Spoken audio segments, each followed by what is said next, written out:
Alien Skin yadduse dda ali mu ggwanga erya Kenya era ka pressure kamuyitiriddeko bw'atyo ategeezezza nga bw'ayinza okusigala eyo kubanga bannayuganda mwagala kumutta temumanyi mugaso gwe.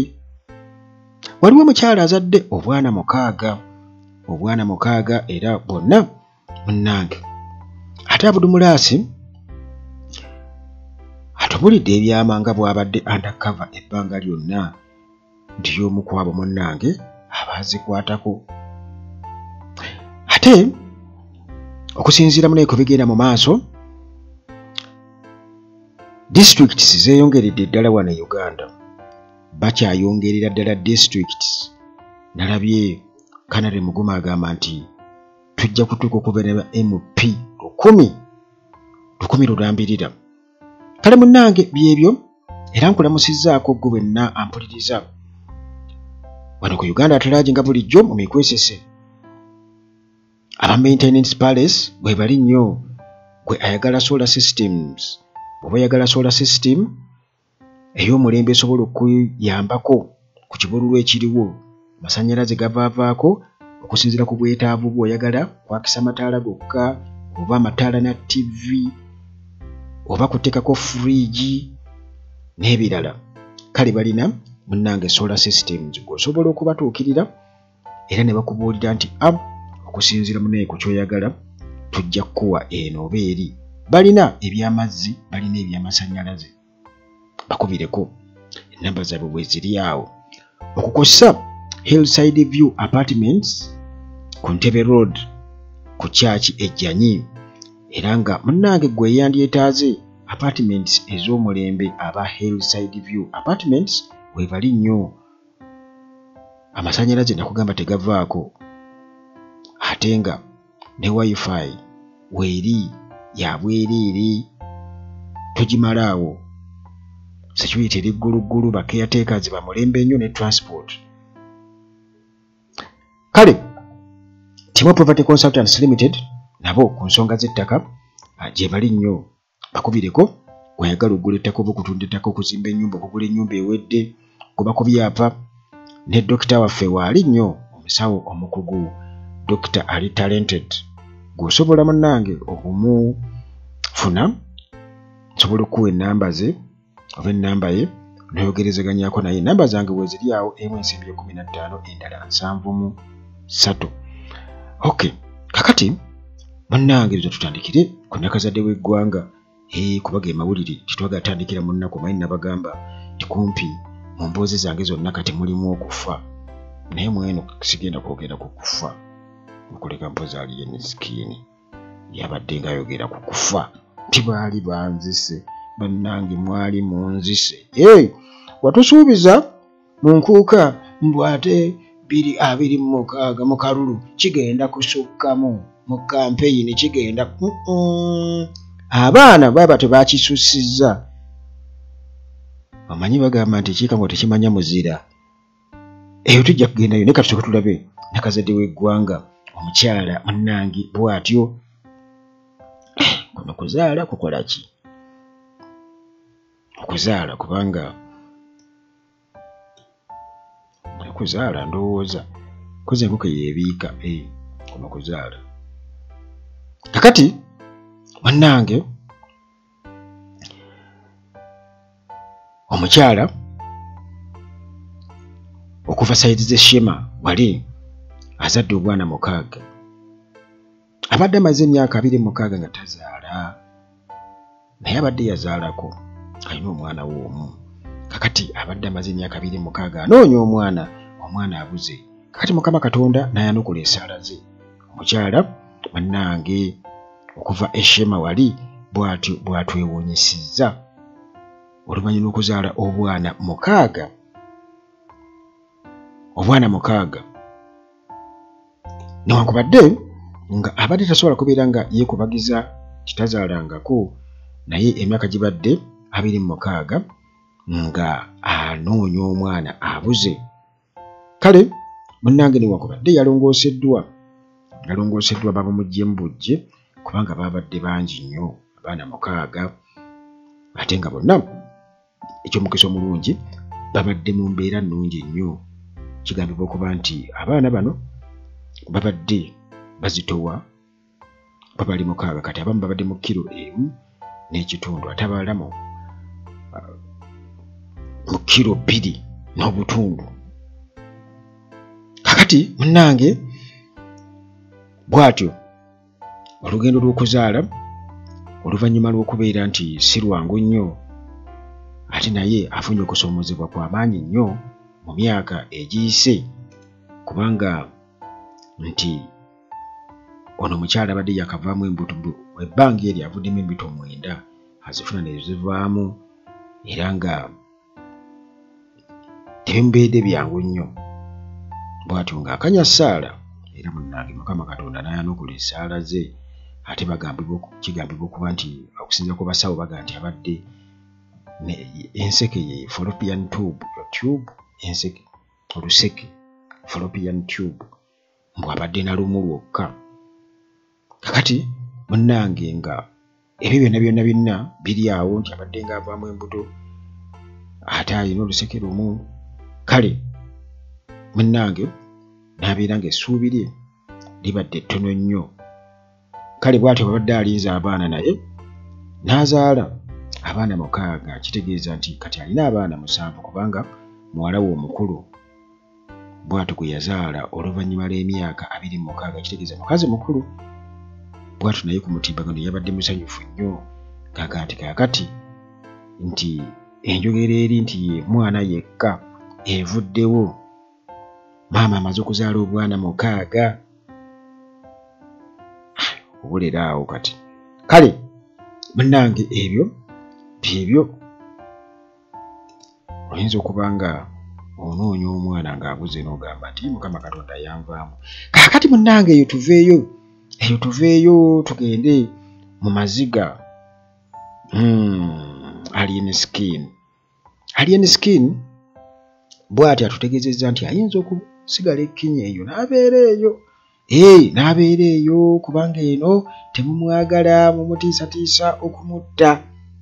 Namuwuliddeko ng'ayogera yabadde alifaaringa ku King Saha nti ako kagezaako bwe kasinza nze musangulizaako bigere kyagezaako otegeeza nti Bobi Wine ali Saha gwatendereza nti ate Alien Skin amusangulizaako bigere. Kaakati muganda wange ekimukubya tannakitegeera ate ayongera kubeera ng'asajjula biwundu munnange nga abantu bamugamba nti amaanyi g'abantu tojja gasobola gwe oli muntu bali bantu ate abantu tebabeerijjako tebabeeteekako tebabeetungako bajja kuba bakumalemu amaalo. Kakati abantu bwe baadde babimugamba kale agamba naye kati baita okwegulumiza mu Luwarabu bakita takabbulu oba okwegulumiza okwo nti abantu beegulumiza ne beegulumiza omuntu kasanawo okufiiringa nti ali so important from nowhere mbwa important naye nga n'essente z'olowoolezaako kubeera important nsabiriza eri bw'otyo mbukati oli so important kaakati muganda wange agamba nti wano Uganda temumu appreciatinga temumusiima n'olw'ensonga eyo ayinza okusigala mu ggwanga erya Kenya. Munnange bw'atyo Alien Skin ku mutimbagano yabadde ayogera era nga agamba nti ayinza munnange okutandika obulamu obupya nga tali mu Uganda. Kakati munnange Fangoni Forest Boss ekibira kyageze ne kitandika okujjamu ensanafu. Kakati agamba nti baali bagezaako okubeera nga bamutta era n'agamba nti waliwo wano abantu e Uganda abaagala okukomekkereza obulamu bwe. Alien Skin bw'atyo munnange yagenda e Kenya abantu kye bagamba nti amagezi gamuweebwa Bebe Cool. Jjukira nti kati Alien Skin yakuuma Bebe Cool kembo obukuumi Bebe Cool abufuna ku Alien Skin era yamuwaana nnyo mu nkuuka alien naye najja ne bakifeesi be kubanga bakifeesi be ono be baakuuma oli akali munnange bwatyo Kenya nga Easter tenabaawo Alien Skin yadduse n'agenda okusobola okufuna obujjanjabi olw'ekiwundu kye yafuna ku mutwe oluvannyuma lw'abaana eyiganga okubeera nga bamukolako kwegamba mu njogera ennyangu enzoga nti abasoga bagobye Alien Skin Uganda. Kakati munnange Alien Skin yatutegeeza nti ekiwundu kyamukosa nnyo ku mutwe memore ye mbu n'abeera nga yeerabiralabira kireka ndoza n'eggwanga lyanaatera okulyerabira. Kakati munnange era bw'ati asuubira okuba nti anaatera okubeera nga atereera anaatera okubeera nga situmanyi byayogera oba yagyogerera mu state ki oba still era akyali awo tannategeera bulungi kikigenda mu maaso. Kale agamba nti ye awulira mu mutima gwe kimuluma okuba nti abantu tebamusiima wano era nti ayinza okusalawo n'asigalira ddala eyo mbu agenda kubanga oba oli awo abantu bamusiima somewhere else ewalala bayinza bba okumusiima kati n'atandika okubeera nga yeegeraageranya manyi kye bati okwegulumiza kibi nnyo n'agamba nti ne Muhammad ne Jesus Christ tebaasiimibwa gye baazaalibwa naye ekyo kyonna ebintu bwe bityo bituukawo ku bantu abanene great people bukakati olwo basalawo ne bagenda ewalala gye basobola okubeera nga basiimibwa. Kale bw'ati agamba nti yagenda okubeera superstar asooka okubeera nti avudde gye babadde bamumanyi gy'ali star e Uganda kati agenda kubeera nga waakiri agenda e Kenya afuuke upcoming e Kenya mbu oba star bwe e Uganda abuleke akozeseza ekigambo naye kugamba yabadde agamba ku mutimbagano ako nja kalinnya nja kabalinnyira agamba King Saha abayayi ne bamugamba nti gwe togezaako okukola tokimanyi togezaako ate noddamu n'oyonoona mulumbe nti kubanga kati ate gy'olaga wanene nnyo. Kaakati Alien Skin nga kyateerabira era nga abeera akyogera buli kaseera baali banzise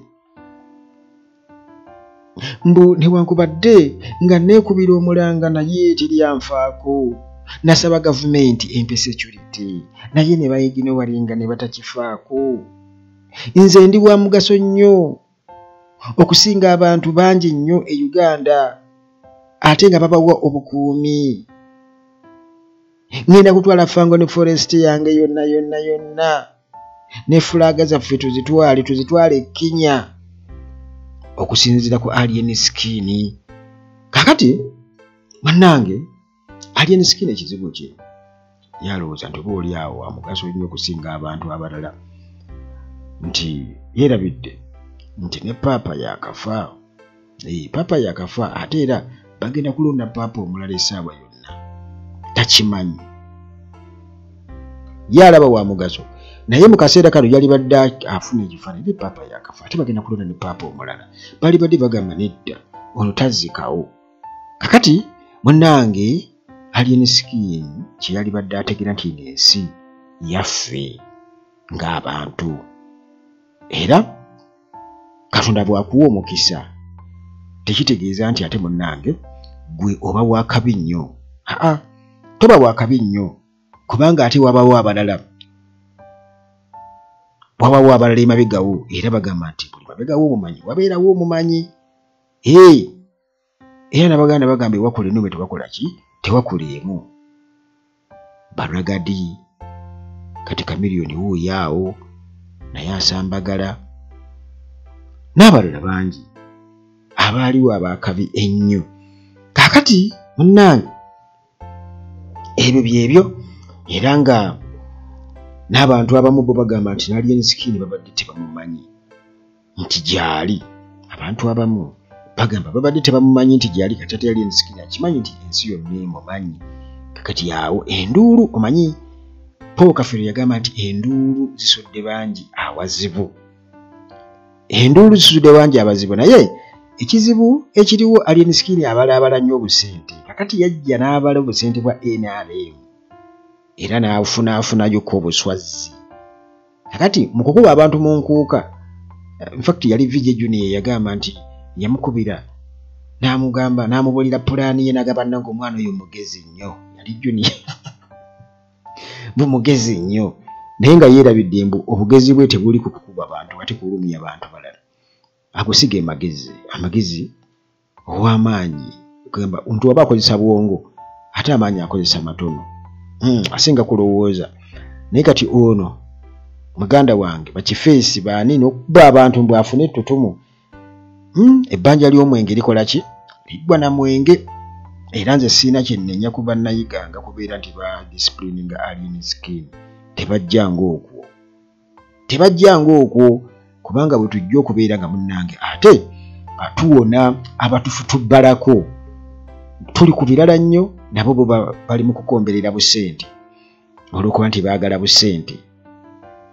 Kakati munnange ku nsonga eyo nga bw'olaba alien kwegamba naye oba oliawo gye bujja mu maaso alitutegeeza nti abadde abegera gavumenti, naye kati kitegeeza nti omugati bagumusuuzizza kuba shozi yazisazaamu zonna n'adduka n'agenda.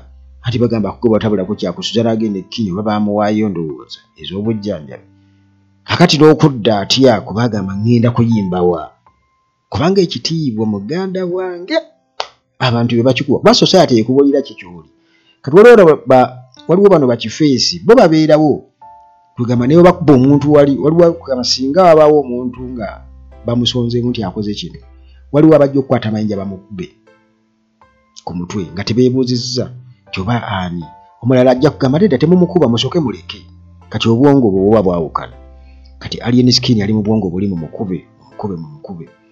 Naye erabira nti ate era waliyo abantu era sayidi eri nga nabo basobola okutambulira mu siteeke. Kale oyo munnange muganda waffe ye alien skin tumusabira addemu ku understand ategeere nti naye muntu talina kyali eri bannayuganda.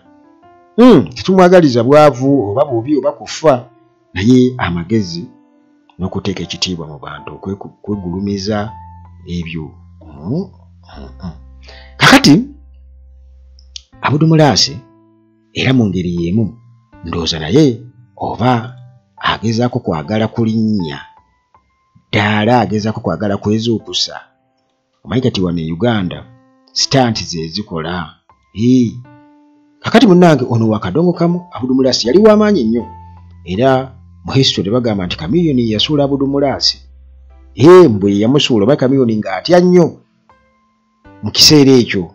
Ate Abudumulasi yali w'amaanyi nnyo era bagamba nti wano mu Uganda abantu bali babiri bokka baali bakujja ku Northern Uganda ne bagifukamiza Abudumulasi ne Kamiliyoni. Mpozi kati oba ndi Kenzo kati basobola okugendayo ne bakuba. Naye bano mu biseera biri bye baali ab'amaanyi. Kati Kamiliyoni bwe yakitegeera nti Abudumulasi akuba Northern Uganda era yagenda ngayo, Abudumulasi aba ali awo Kamiliyoni ngazze. Yebuuza Kamiliyoni anjagala nnyo. N'ayimba ne ku stage se. Ne babeera bonna nalokumugamba gwa Abudumulasi kati ate oyimba kadongo kamu kuba raapu. Abudumulasi nga takuba raapu ate yadde engulu.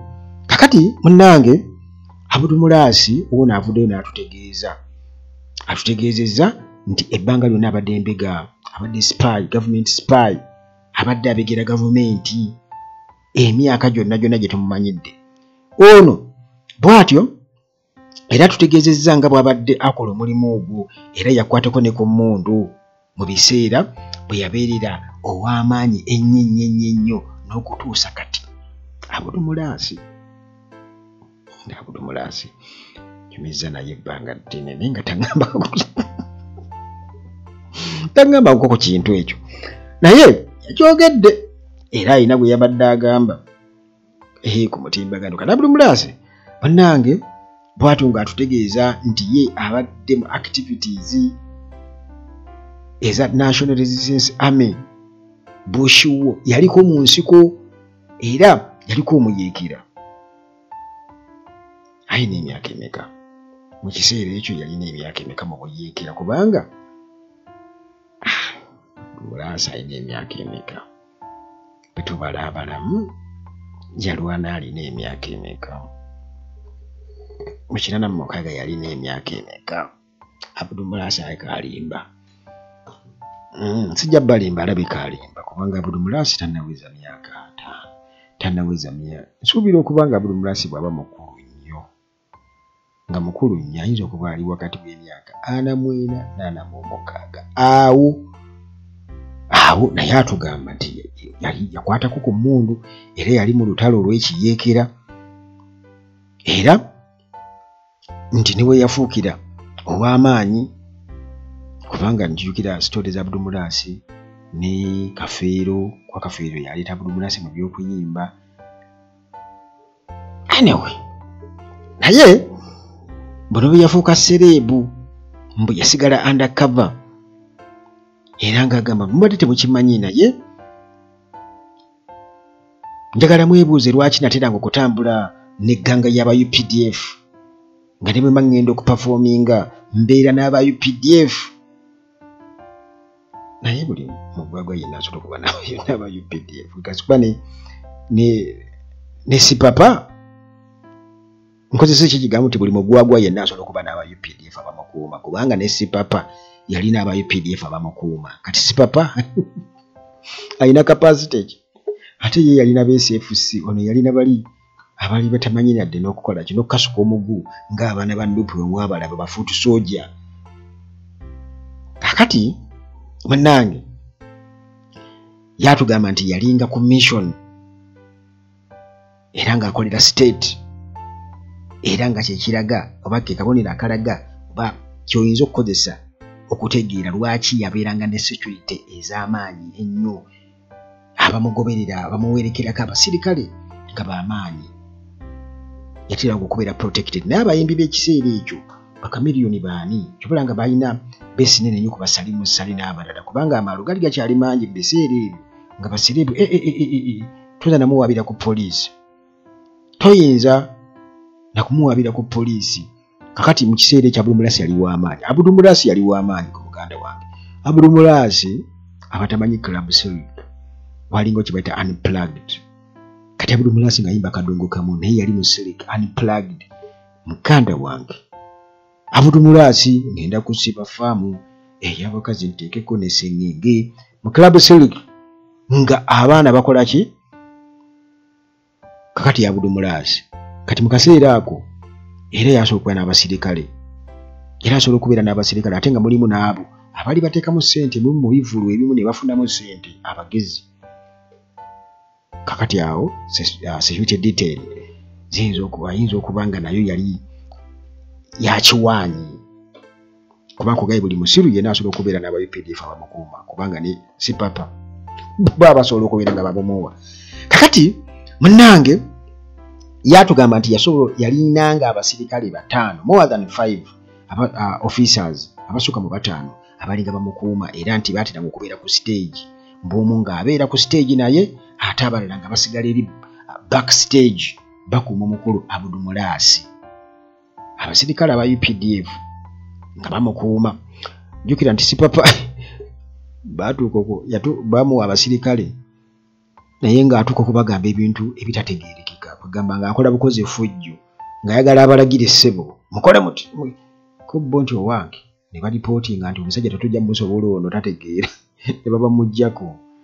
ne babamuggyako ne mundu bakuwanika naye kati musajja atu nga bw'ayogedde bw'atyo oyinza okwebuuza nti kakati olwo kyekyaddako nga gwe undercover kyekyaddako lwaki wagwa kakati ye bw'ati alowooza nti oba oli awo muzira era nga ekirungi atubuulidde nti undercover era badde mu operation y'amaanyi operation zezaakoze ajja tubuulira baani baabize na baani abafudde ku lulwe kubanga abo be basisa abantu abaana b'abendi be balonkoma abantu yenze ekyaddamu kwogera naye Abdulmulasi enamba yengenda gisangula mu simu yange ndeka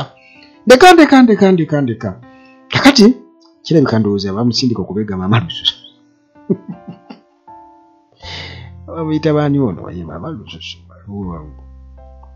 bwe yali yeesala okwabo ne Mama Lususu yali oli omukyalo ono w'ebizigo kakati munnange ekyo kyongera okulaga obubuyabuya mu intelligence yaffe kuba kati ne ku mukolo oli ajja kugamba nze ndi mbega nga yeeyanjula kakati noono naye muganda wange kakati intelligence system yaffe ndowooza mugiraba ne professionalism egirimu kakati ekyo munnange twagala okubeera nga atukitunule simanyi nti oba mu mateeka kikkirizibwa undercover okuvaayo okweyogerako nga bwandi undercover oba aba alina kyagezaako okulaga oba tebamusasula oba naye abadde ku payroll tetumanyi kubanga abadde bw'ebbanga lyonna Abudumulaasi yavaako naye ekituufu kiri nga ali anywa era bw'omusanga ng'abeera anyirira Abudumulaasi gye yaleeta Ricardo omuto Abudumulaasi kale eyo munnange nga tumaze okubeera nga tuvaayo tuyitayitamu mpolampola wano era munnange nga bwe bamugambye nti ne paapa bagambye Alien Skin bwe bagambye kwe twavudde okuleeta Abudumulaasi ono okubanga amalala munnange anti kayinza okuba akabadde mwe twalaba wano nga Bobi Wine akoze embaga Chameleone n'asiramuka kakati ebintu ebibadde bijja nga bibaawo twalaba wano nga Alien Skin wao yabuutikira ennyo ku social media ng'afuusa Alien Skin ate Saida Gashumba teyagenda kwepicca na Rikimani ne bafulumya obutambi nga beeri bize nnyo era Sumbi n'agiteeka ku ngulu abantu ne bagira Basumbi ne batandika okugitenda obunene kuwangaala kuno kukulabisa ebinene kaakati munnange mu mbeera efaanaganako betutu omuntu akola ekintu kyonna okulaba nga naye akomawo kati Abudumulaasi ayinza okuba alina oluyimba oba n'ebintu ebirala bingi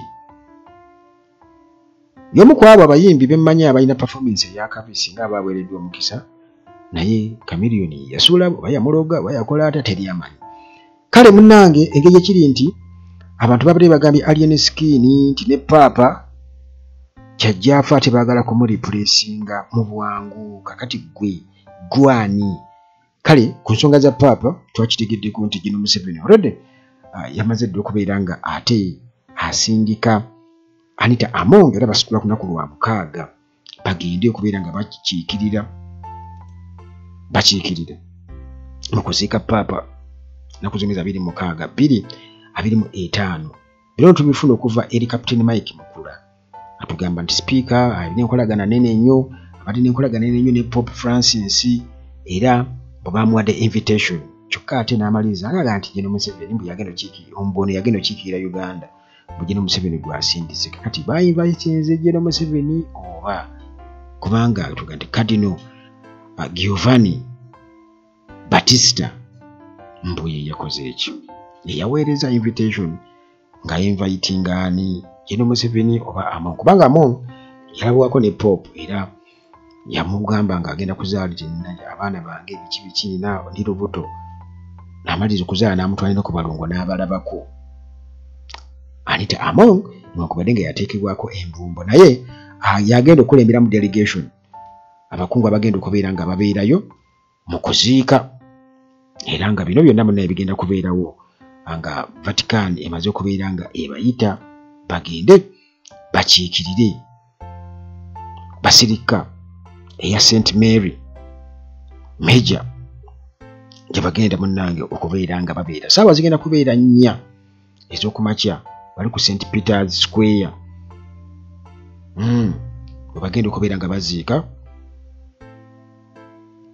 era nga Anita Among yakikiikiridde agenda kubeerayo nnyo kale munnange eyo nga tuvuddeyo ate tugende ku districts eziyitiridde wano e Uganda districts ziyitiridde bakyayongera okubeera nga batemaatema abasajja batemaatema ekigendererwa kyakuweza ababaka baabwe Parliament balina okugibuutikira yonna gwe ampuliriza oyinza okugiraba Parliament naye nga ababaka tebakyajyamu tubulira nga bekuba n'ebikonde balwanira obutebe kakati bano okusinga Kanale Mugume yagambye nti bajja kutuuka n'okuwera 10,000 ate nga bajja kuwera okuleka mpozi nga bannayuganda bayimirira bagamba nti kimala ate oyinza okwesanga waliwo abajaganya obwejaganya naffe tufunye district kakati munnange mu Parliament ey'12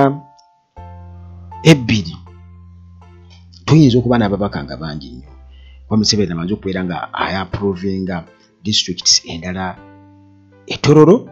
Already kati districts ziriyo 3 empya zibaleese, districts 3 empya, era nga bo beekwasa okuba nti kino kiyamba abantu okubeera nti bafuna obuweereza okubasemberera n'ebirala.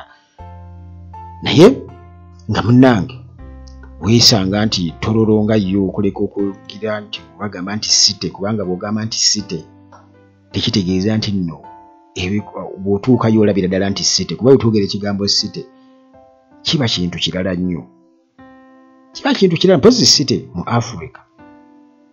Kubanga kiyinza okuba nga jango kitegeeza site, site ya Africa ye jango oba ze slums eba site.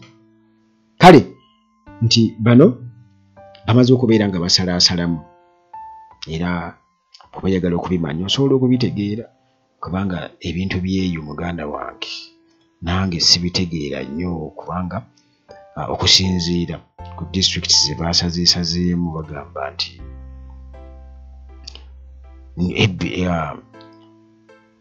Mukuju nti egenda kuba erimu Tororo County North ne South, ate Mulanda egenda kuba coveringa ebitundu ebya West Budama South ne Central, kati ate eyokusatu egenda kuba Budama North and North East, ze districts esatu.